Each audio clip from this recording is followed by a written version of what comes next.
Praise the lord. యేసుక్రీస్తు నామములో మీ అందరికీ శుభములు తెలియపరుస్తున్నాను. మీరు బాగున్నారా? మీ ఫ్యామిలీలు అందరూ బాగున్నారా? ఏదో వాడికి చెప్పున అడగట్లేదు, మీ మీద ఉన్న ప్రేమ చెప్పున అడుగుతున్నాను. మీకు ఏమైనా నొప్పి కలిగితే అది ఖచ్చితంగా మాకు నొప్పి వచ్చినట్టుగా అనిపిస్తాయి. మాకు నొప్పి వచ్చినట్టే. ఇంకా అందుకొరకు మీరు క్షేమంగా ఉండాలని, ఎప్పుడూ దేవుని యొక్క కృపలో ఆయన మహిమలో బలపడాలని ప్రార్థన చేస్తున్నాను. మీలో ఈ వాక్యం వింటున్న మీలో ఎవరైనా ఇంకా పరిశుద్ధాత్మత నింపబడకపోతే ఈరోజు ఖచ్చితంగా మీరు పరిశుద్ధాత్మత నింపబడబోతున్నారు, వరాలతో నింపబడబోతున్నారు. అంతేకాదు, మీరు మరుగైన ధననిధి మీకు దేవుడు ఇవ్వబోతున్నాడు. మీకు ఎక్కడ ధనం వస్తుందో తెలియదు. మీరు చాలా అవసరాల్లో ఉన్నారు, కృంగిపోయి ఉన్నారు. ధన సహాయం అద్భుతంగా మీకు సమకూర్చబడుతుంది. ఈ ప్రవచనాలు మీ జీవితంలో జరిగితే గనక దయచేసి మాకు తెలియపరచండి. ఈరోజు మీకు దేవుడిచ్చిన వాగ్దానం యెషయా గ్రంథం 45:2. దేవుని బిడ్డలారా, మన భక్తులు చేసే ప్రార్థన ద్వారా కొన్ని అద్భుతమైన సత్యాలు మనము నేర్చుకుంటున్నాం. అయితే నిన్న అహరోను, ప్రధాన యాజకుడిగా పిలువబడుతున్న అహరోను చేయాల్సిన ప్రార్థన ఏంటో దేవుడే అహరోనుకు నేర్పించాడు. ఆ ప్రార్థన గురించి మనం చూసాము. ఈరోజు ఆశీర్వాదం గురించి చూసాము. ఈరోజు దావీదు గురించి, దావీదు చేసిన ప్రార్థనలో ఒక ప్రార్థన గురించి మీతో మాట్లాడాలని చెప్పి ఆశపడుతున్నాను. దావీదు బైబిల్లో చాలా ఇంపార్టెంట్ వ్యక్తి.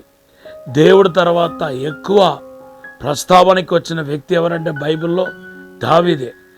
దావీదు ఒక పేరు, దావీదు ఒక ప్రస్తావన 500 సారికి పైపడిగా బైబిల్లో రాయబడినట్టుగా వేద పండితులు చెప్తున్నారు.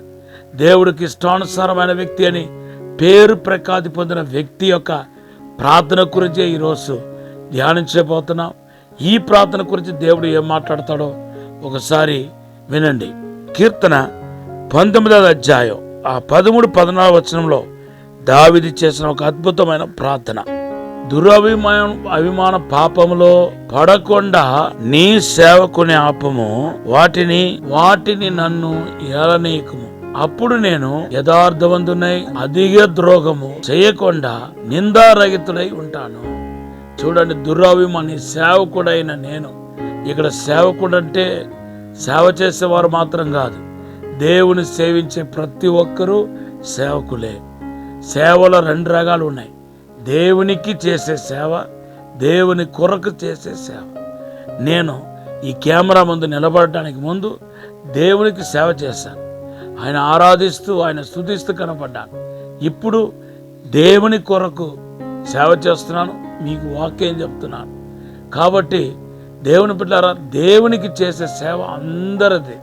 విశ్వాసులైనా సేవకులైనా ఎవరైనా సరే దేవునికి సేవ చేయాలి.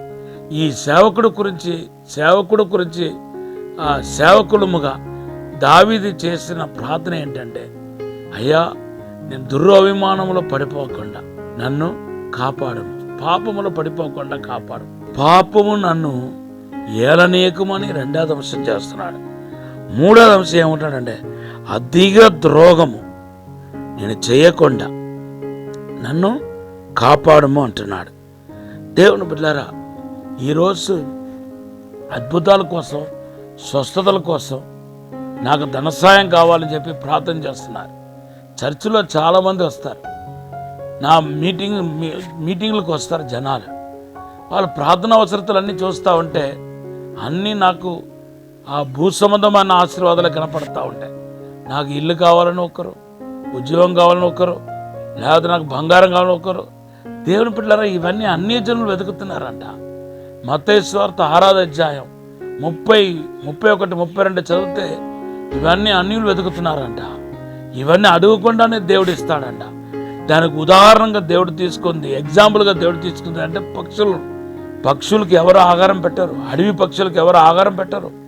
దేవుడే వాటిని పోషించుకుంటూ పోతాడు. అలాగే మిమ్మల్ని కూడా పోషిస్తాడు. మీరు పక్షుల కంటే విశేషమైన వారు కదా అంటున్నాడు.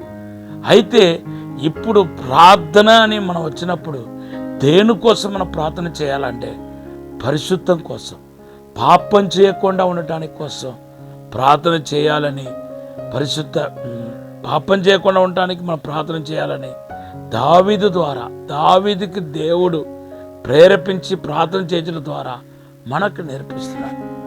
అవును, ఈరోజు మీరందరూ చేయాల్సిన ప్రధానమైన ప్రార్థన ఏంటి? ఉదయమే లేచి, ప్రభా లోకములో పడకుండా నన్ను కాపాడండి, నా పిల్లలు లోకములో పడకుండా, పాపములో పడకుండా, శోధనలో పడకుండా కాపాడండి ప్రభా, మమ్మల్ని కాపాడండి ప్రభా అని మాత్రమే ప్రార్థన చేయాలి. ఎందుకంటే పరిశుద్ధత ఎక్కడ ఉందో అక్కడ దేవుని ఆత్మ కార్యాలు జరిగిపోతూ ఉంటాయి. అందుకొరకు యెహోషువ 3:5 అంటున్నాడు, ఈరోజు జనులు పరిశుద్ధపరిచి నేను రేపు అద్భుతం చేస్తానంటున్నాడు.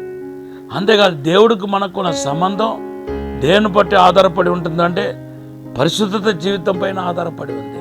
హృదయ శుద్ధి గల వాళ్ళు ధన్యులు, వారు దేవుని దర్శిస్తారు.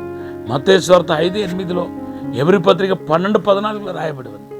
కాబట్టి అన్నిటికి, ఇప్పుడు నాకు టైం లేదు అన్నీ చెప్పకుండా పోవాలంటే, పరిశుద్ధాన్ని గురించి చెప్పాలంటే చాలా విషయాలు ఉన్నాయి. అన్నిటికీ మూలం ఏదంటే పరిశుద్ధత. నువ్వు ఎప్పుడు పాపం చేయకుండా, శోధన పడకుండా ముందుకెళ్తావో అప్పుడే నువ్వు దేవుని నుండి సమస్త ఆశీర్వాదం పొందుతావు. దేవునికి నీకు ఉన్న సంబంధం కొనసాగించబడతాయి. కనుక నా మాట వింటున్న మీ జీవితంలో దేవుని ఎదుట మిమ్మల్ని మీరు పరిశోధన చేసుకోండి. దేవుడు ఎంత మంచి దేవుడు అంటే, మనం గనక పశ్చాత్తాపడితే మనకు క్షమించడమే కాకుండా మరలా పాపంలో పడకుండా మనకు కాపాడుతాడు, భద్రపరుస్తాడు. మనల్ని సాతానుకు కనపడకుండా దాచిపెడతాడు. ఇంత మంచి దేవుడు ఉన్నప్పుడు మీరు ఎందుకు పరిశుద్ధంగా జీవించలేరు? ఎందుకు దేవునికి సాక్షిగా జీవించలేరు? ఖచ్చితంగా మీరు పరిశుద్ధంగా జీవించగలుగుతారు. దేవుని యొక్క వాక్యం మనల్ని పాపలు పడకుండా కాపాడతాయి. 119 కీర్తన 9:11 రాయబడి ఉంది. కాబట్టి వాక్యాన్ని డైలీ ధ్యానించండి, చదవండి. వాక్యమే దేవుడు కనుక వాక్యాన్ని చదివితే దేవుడు మీలోనికి వచ్చినట్టు లెక్క. దేవుడి మాటలన్నీ ఆశీర్వదించిన గాక. ఆమేన్. ఒక చిన్న ప్రార్థన చేస్తాం. పరిశుద్ధము నమ్మకమైన పరలోక తండ్రి, మమ్మల్ని పరిశుద్ధపరిచి శుద్ధీకరించి మాలో జీవించమని అడుగుతున్నాను తండ్రి. ప్రభువా, ఎవరెవరైతే ఇప్పటికే శోధనలో ఉన్నారో, పాపంలో ఉన్నారో వారందరినీ పరిశుద్ధపరచండి, శుద్ధీకరించండి ప్రభువా. కృపాక్షేమములు వెంట రావాలని ప్రార్థిస్తూ అభిషేకించమని యేసు నామమున వేడుకుంటున్నాం తండ్రి. ఆమేన్. Have a blessed day. God bless you.